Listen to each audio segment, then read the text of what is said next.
ومن يرغب عن ملة إبراهيم إلا من سفه نفسه ولقد اصطفيناه في الدنيا وإنه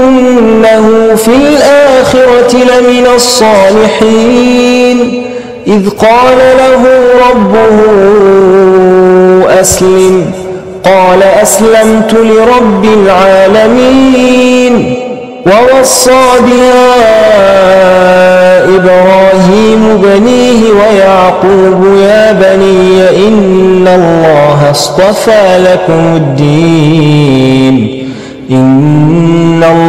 اصطفى لكم الدين فلا تموتن إلا وأنتم مسلمون أم كنتم شهداء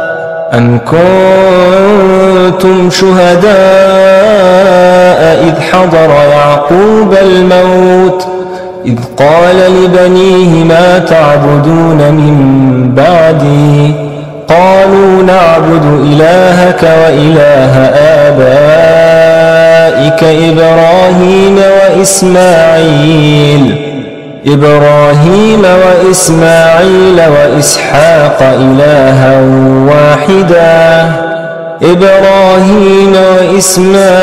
وإسحاق إلها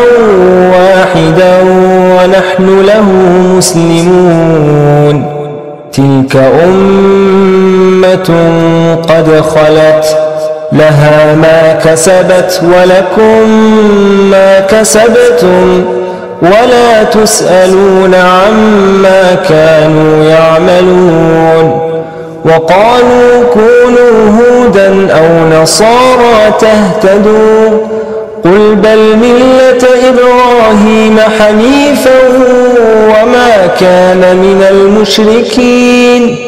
قولوا آمنا بالله وما أنزل إلينا وما أنزل إلى إبراهيم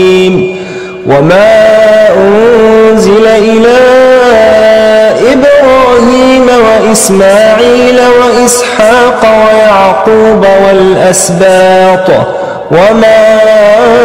أوتي موسى وعيسى وما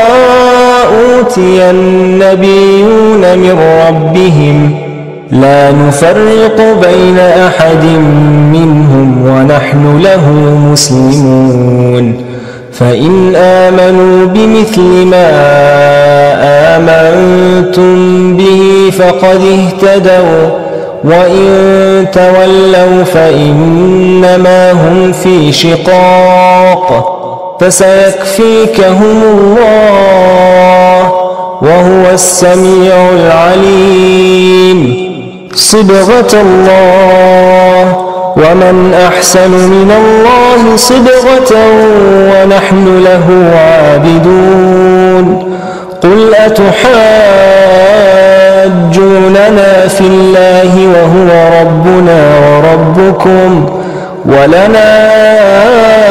أعمالنا ولكم أعمالكم ونحن له مخلصون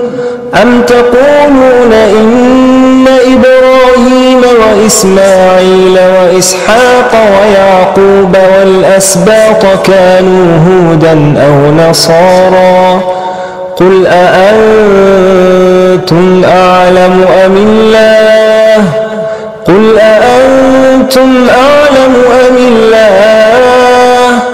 ومن أظلم ممن كتم شهادة عنده من الله وما الله بغافل عما تعملون تلك أمة قد خلت لها ما كسبت ولكم ما كسبتم ولا تسألون عما كانوا يعملون